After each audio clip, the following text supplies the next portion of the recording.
दोस्तों नमस्कार, मैं मनोज कुमार शर्मा एक बार फिर आजाद हिंद आवाज न्यूज के लिए आपके बीच में, जी हां, लेकर के कर्नाटका की खबरें। और कर्नाटक की खबरें केवल इसलिए है कि खबरें जो हैं बहुत ज्यादा परेशान जो है बीजेपी को कर रही है। अब बीजेपी को खबर इसलिए परेशान कर रही है क्योंकि बीजेपी में बगावत हो गई है, बीजेपी में बगावत हो गई है। और गोदी मीडिया जो है कुछ खबरों को नहीं दिखा रहा। गोदी मीडिया जैसे कि आमतौर पर अदानी हिंडनबर्ग के बारे में नहीं दिखाया, राहुल गांधी ने क्या सवाल पूछा उस पर कोई सवाल नहीं पूछे, अतीक अहमद का मर्डर कैसे हो गया उस पर कोई बात नहीं की, और बहुत सारी ऐसी चीजें जिस पर गोदी मीडिया जब सवाल नहीं करता तो सोशल मीडिया पर शक का दायरा बढ़ता चला जाता है। और सोशल मीडिया गोदी मीडिया से ज्यादा लोकप्रिय होने का कारण ही यही है क्योंकि कर्नाटक चुनाव में जिस तरह के फेक सर्वे डाले जाएंगे, ये डाला जाएगा वो डाला जाएगा, सबको पता है। लेकिन कर्नाटक चुनाव में एक तरह से एक राष्ट्रीय चैनल ने तो मान लिया कम से कम कि भारतीय जनता पार्टी की मट्टी पलीत होने वाली है। और मट्टी पलीत इस कदर होने वाली है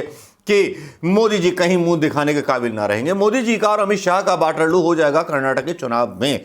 ये बात मैं क्यों कह रहा हूं, किस लिए कह रहा हूं, ये बताने इसलिए भी जरूरी है दोस्तों क्योंकि यहां पर लोकल मुद्दे जो हैं हावी हो गए और खास तौर पर कांग्रेस जो है लोकल मुद्दों पर हावी है। पहला मुद्दा है मिर्च का, हरी मिर्च और लाल मिर्च। गुजरात की मिर्च कर्नाटक में भेजी जा रही है तो किसानों की किसानी छीनी जा रही है। और नंदनी दूध का ब्रांड जो है अमूल से सस्ता है, गुजरात का ब्रांड वहां ठोका जा रहा है। तो राष्ट्रीय मतलब क्षेत्रीय वाद ये चुनाव हो गया है। बाकी बोका लूंगा, ओका लेंगा, डोका लेंगा, ये सब गाना जरूर चलता रहेगा फिल्म शालीमार की तरह। लेकिन यहां पर राहुल गांधी ने ओबीसी के बारे में भी ये घोषणा कर दी जिसने बहुत बुरी तरह से भारतीय जनता पार्टी को जो है मतलब पिछले बैक फुट पर जाने को मजबूर कर दिया, जिसमें उन्होंने कहा जिसकी जितनी आबादी उसका उतना हक। और राहुल गांधी ने साथ में एक बयान में यह भी कह दिया कि 40% कमीशन खाने वाली सरकार को 40 सीटों पर समेट दो। मतलब राहुल गांधी 40 सीट यार दे क्यों रहे थे, मेरी समझ में ये नहीं आ रहा। 40 सीट देने के काबिल नहीं है, 40 सीटों पर भी ये जो है मतलब जो है हंगामा करेंगे। लेकिन चलिए दोस्तों, कर्नाटक चुनाव पर जो नजरें और जो चीजें सोशल मीडिया पर चल रही हैं वो मैं आपको आज साझा कर देना चाहता हूं। साझा इसलिए भी कर देना चाहता हूं क्योंकि कर्नाटक चुनाव जो है मोदी का बाटरलू साबित होगा। उसके कई कारण हैं क्योंकि जो है भारतीय जनता पार्टी के जो पूर्व अध्यक्ष थे क्षेत्रीय, उनको हटा दिया, उनको टिकट नहीं दिया गया, कांग्रेस में शामिल हो चुके हैं। वो भी एक सांप्रदायिक आधार होगा या जातिगत आधार होगा, वो कांग्रेस को कितना फायदा मिलेगा कितना नहीं, ये बात की बात है। लेकिन डी शिव कुमार की और सिद्धारमैया की मेहनत वहां देखने को मिल रही है। लेकिन गोदी मीडिया कर्नाटक चुनाव पर बात करने से बच रहा है, नंदी मसले पर बात करने से बच रहा है, सरकार से सवाल पूछने पर बच रहा है क्योंकि पाले हुए कुत्ते मालिकों से सवाल नहीं करते। ये तो आप जानते ही हैं कि पाले हुए कुत्ते मालिकों के ऊपर भौं कट जाए तो कुत्तों के ऊपर एड़ी आड़ी छोड़ दी जाएगी। लेकिन यहां पर जो है सुप्रिया श्रीनेत और एक कांग्रेस की तरफ से क्या आरोप है, पहले मैं वो दिखाना चाहूंगा। जरूर ये कहना चाहती हूँ कि कब तक चरण चुंबक बने रहिएगा। और ऐसे ही थोड़ी आपको चरण चुंबक बुलाया जाता है या गोदी मीडिया बुलाया जाता है, आप लोग जरूर नाराज हो जाते होंगे। कर्नाटक की बात कर लेते हैं। 22 दिन के अंदर कर्नाटक में वोट पड़ जाएगा, लेकिन भारतीय जनता पार्टी की हालत खस्ता हाल है। कर्नाटक में बिल्कुल आईसीयू में है, जैसे दम तोड़ देगी। भगदड़ मची हुई है भारतीय जनता पार्टी के खेमे में, भारतीय जनता पार्टी के कैंप में। बड़े बड़े नेता पलायन कर रहे हैं, उससे बड़े नेता शीर्ष नेतृत्व के खिलाफ खुलकर बोल रहे हैं और उनसे भी बड़े नेता कांग्रेस का दामन थाम रहे हैं। कुछ भी बताने से पहले कुछ आंकड़े बता देती हूं। 5 विधायक, 2 एमएलसीज, 11 पूर्व विधायक, 4 पूर्व एमएलसीज ने तो कांग्रेस का दामन थामा ही है। सब इस डूबते जहाज को छोड़ रहे हैं भारतीय जनता पार्टी के। लेकिन former chief minister Shettar ji ने कांग्रेस ज्वाइन करी, former deputy chief minister Savadi ji ने ज्वाइन करी, former deputy chief minister Eshwarappa ji को तो भाजपा ने घर ही बिठा लिया और इनके जो एमपी हैं, सिटिंग एमपी सागना जी, उनका खूब जबरदस्त मनमुटाव चल रहा है, वो भी भारतीय जनता पार्टी छोड़ ही देंगे। तो जब भाजपा के खेमे में इतनी भगदड़ मची है, जब भाजपा की जो सरकार 40% कमीशन खोरी की सरकार, दुनिया की सबसे भ्रष्ट सरकारों में से एक जो मोदी जी के नेतृत्व में चल रही है कर्नाटक में, सारे लोग उसको छोड़ के भाग रहे हैं। और कर्नाटक ने मन बना लिया है कि कांग्रेस को लाना है, कांग्रेस का शासन उनको चाहिए। और इसीलिए आज सवाल यह है कि क्या आपको कहीं पर भी, चाहे वो गोदी मीडिया का टीवी हो, चाहे वो गोदी मीडिया के अखबार हो, क्या आपको सुर्खियां दिख रही हैं? भाजपा की हालत और बिगड़ी, भाजपा खस्ता हाल, भाजपा की इस हार का जिम्मेदार कौन होगा? ऐसी जो सुर्खियां वो लगाते हैं, भ्रष्टाचार से हार, भाजपा पर प्रहार, कर्नाटक में हुई खस्ता हाल भाजपा, डूबता जहाज भाजपा का, ऐसी बड़ी बड़ी हेडलाइन लगाते हैं ये लोग। आज मोदी जी की और नड्डा जी की और अमित शाह जी की तस्वीरों के साथ मुंबई जी की तस्वीर कहीं ये चमकती कहती दिख रही है आपको? ये नहीं दिखेगी, क्योंकि गोदी मीडिया ने ये डिसाइड कर लिया है कि इस पर वो चर्चा नहीं करेंगे। भगदड़ मची रहे, लोग छोड़ते रहे भाजपा को, जहाज डूबता रहे, बेचारे कवर फायरिंग देते रहेंगे। क्योंकि असलियत तो यह है कि अगर दम होता तो सच दिखाते कि कर्नाटक में कितना बड़ा खेल होने जा रहा है भारतीय जनता पार्टी के साथ। आप नहीं दिखाइएगा तो उससे क्या लगता है आपको? परिवर्तन नहीं होगा। आप नहीं दिखाइएगा तो सच छुप जाएगा। आप नहीं दिखाइएगा तो क्या वो डूबता हुआ जहाज को आप थाम लीजिएगा? आप ये नहीं करिएगा। ना आप भाजपा को बचा सकते हैं, ना उस डूबते जहाज को रोक सकते हैं, ना आईसीयू में दम तोड़ती हुई भाजपा के आप तारणहार बन सकते हैं। आप बार बार ये जरूर प्रूव कर सकते हैं कि भाजपा के सामने गोदी मीडिया चरण चुंबक कितने नतमस्तक हैं। अगर एक भी ऐसे व्यक्ति ने कांग्रेस कहीं त्याग दी होती किसी राज्य में, तो अभी तक हड़कंप मच गया होता। तमामों टीवी शोज, तमामों विशेषज्ञ, तमामों बेचारे चरण चुंबक एंकर लगे रहते प्रूफ करने में कि कितना बड़ा कांड हो रहा है। कांड पे कांड हो रहा है कर्नाटक में, लेकिन कान में जू नहीं रेंग रही। कान में जू नहीं, एक और बात पर नहीं रेंग रही है, और वो बात है पुलवामा। और पुलवामा जो है वो हंसी मजाक की बात नहीं है। पुलवामा में हमारे 40 जाबाज शहीद हुए थे, और ये बचाए जा सकते थे। ये वो लोग हैं जिनका परिवार आज पलट के पूछ रहा है कि काश मोदी जी इनको बचा लेते जब बचा सकते थे। और ये बात हम नहीं कह रहे हैं, ये भाजपा के सीनियर लीडर, भाजपा द्वारा 4-4 राज्यों के बनाए हुए राज्यपाल, बिहार, मेघालय, गोवा और खुद जम्मू कश्मीर, जहां पर वो राज्यपाल थे जब पुलवामा में हमला हुआ, वो ये कह रहे हैं कि हवाई जहाज मांगा गया था, हवाई जहाज नहीं दिया गया, और इसके चलते ये आतंकी हमले की जो साजिश थी ये पूरी तरह से कामयाब हुई। 8,000 करोड़ के हवाई जहाज में घूमते हैं मोदी जी, और एक नहीं 2-2 ऑर्डर किए हैं, और जवानों को 5 हवाई जहाज नहीं दे सकते थे। यही सवाल तो पूछना है मीडिया को।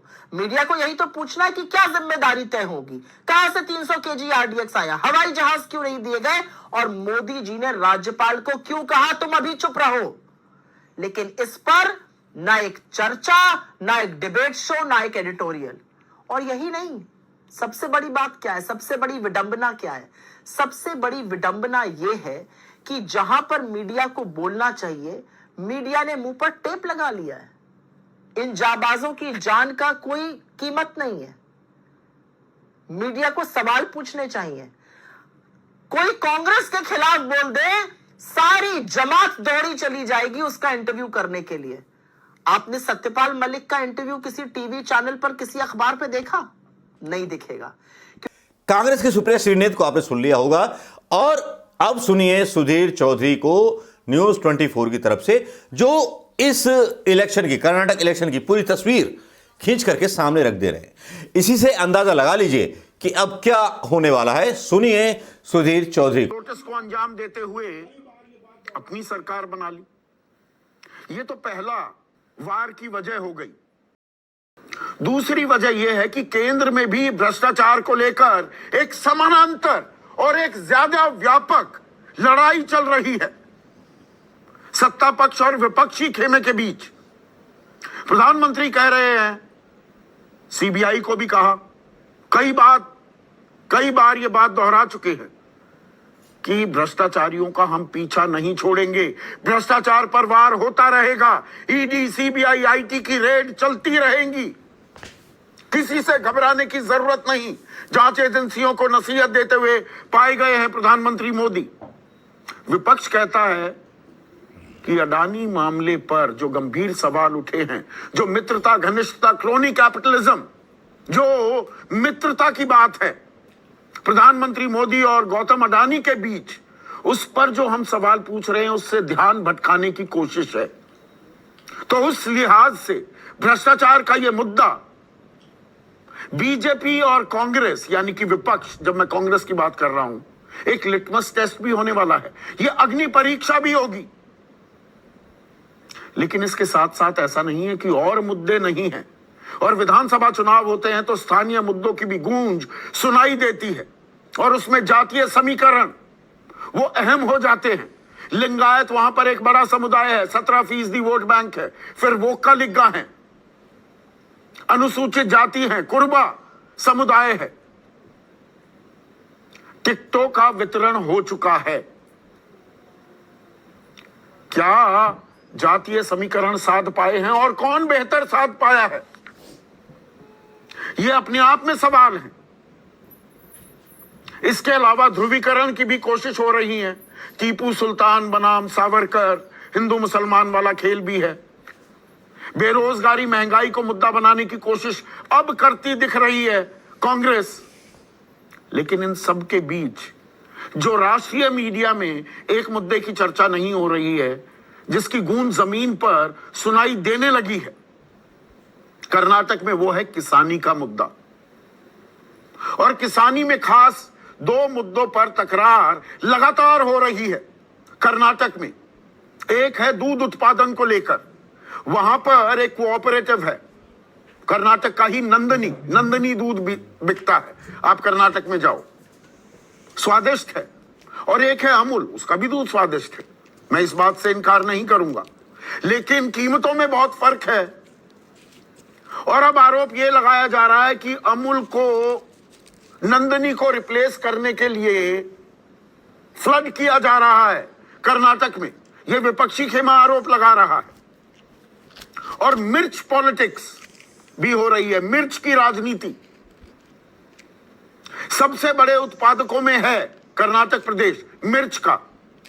इसमें हरी और लाल, लाल नहीं हरी ज्यादा, लाल मिर्च ज्यादा होती है गुजरात में।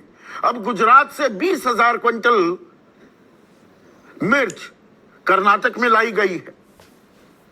इसको लेकर भी राजनीति हो रही है कि स्थानीय किसानों की कमाई पर वार किया जा रहा है। तो ये तो मुद्दे हैं।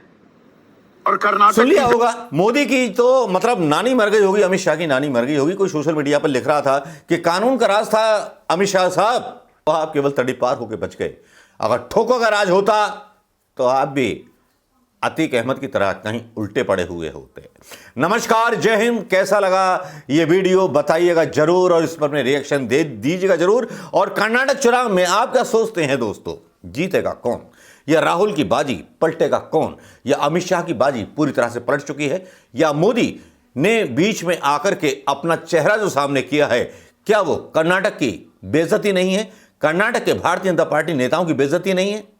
बेइज्जती तो है, हर जगह तो मोदी नहीं हो सकते ना। तो दोस्तों, छाए रहिए, गाए रहिए और बजाते रहिए भारतीय जनता पार्टी को एक एक लाइक और कमेंट के साथ। नमस्कार, जय हिंद दोस्तों।